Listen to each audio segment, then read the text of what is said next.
Just imagine, I mean it sincerely.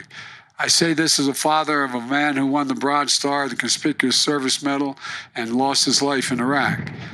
And Michael came over here. I want Michael to come back up here a second. Come on, Michael. And the reason why I want you to tell you what happened here. This guy, he made this finally happen, at least me signing this shortly. And he came to the White House and he said, I told you what I need. And I said, I'll do it. You know why? I was worried he'd never leave the damn White House if he didn't go. And I'm also honored to be joined by several tribal leaders here because this is your progeny, this magnificent land. You've been great stewards of these sacred lands, but I just want you to know, the reason why he's an environmentalist, he married one, otherwise he'd sleep alone. So I just want you to know that. And we did, and by the way, I'm not sure I would have understood how important this was has I not gotten to see these parks until I understood the breathtaking nature of it. To stand there on the edge of a cliff in the Rio Grande, to, looking at one thing, and it's just, there's not many cliffs, but then head up to the Grand Canyon. It's a cathedral. It takes your breath away. I've climbed it from the river up, and I've looked at it from the top down. It's breathtaking. She also voted against ARPA, which is funding a number of different projects all across Northeast Iowa. She also voted no against the infrastructure bill, and then she claimed credit for it 2 weeks later. So you can't have it both ways. Hanson, yes, if you'd like to have a rebuttal, 30 seconds, please. Absolutely.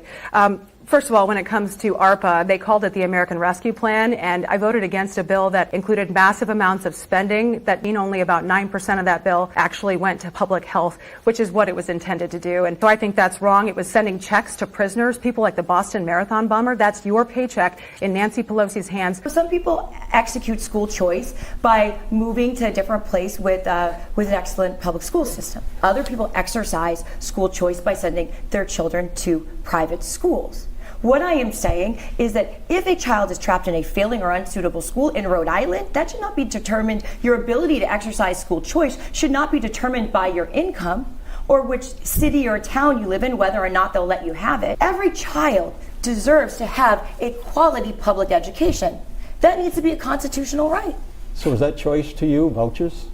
Is a choice to me vouchers? Would you like? Oh, let's talk about school choice. Do you want to do that? In 30 seconds, you brought it up. Yeah. Okay, so the way that we would do school choice, and this has been done all over the country, is that we would start within the district, and there would be transportation provided. Then we would move broader within the county, and then if there still isn't a suitable school, then you would move within the state. So if you're asking about money following the child on an individual basis, that would be correct, but we would not defund the school that is failing, because what was done in Massachusetts and what is commonly done around the country is the school funding formula would be reformed to account for a failing school, and there would be a special fund that would stabilize it. These are models that are all over the country. This is not new stuff. Mr. McKee, let me ask you, because you've always been very outspoken about the need for more different types of school options, such as public charters, especially for students in the urban I'm just poor. trying to get a clarification if this is a voucher program that she's talking about, because she didn't answer the question about why she sends the kids to private schools. But have you been given an indication at all what the numbers show as governor?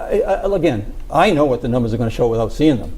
We're at a floor right now. We've been in a pandemic for the last 2 school years. Our scores are at an all-time low, but it gives us a great opportunity to build off that floor. Last year was another pandemic year. We can fully expect this a 3 to 5 year recovery in terms of learning recovery. We're right at it. We understand that this year, finally, we're going to open up in a non-COVID environment, and we're going to make tremendous improvements off that floor that has been set by the COVID. He says you're disconnected. You have kids in private school. Let me address the RICAS issue. So what I'm hearing is he knows the scores, but he doesn't think that parents and teachers should know what the scores are. Well, you're holding the RICAS scores hostage for an election, and I'm hearing from teachers that say they need the scores in order to plan for their students' education, to work on an IEP. Parents deserve to know. They also deserve to know and to judge what you've said you've done for education by the scores before the election. Those scores were supposed to come out in October. The only other time that the scores were held was in 2018 when Gina Raimondo was running for governor, and that was the first year, so I'll give her a bye. But there is no reason that these scores cannot be ready now.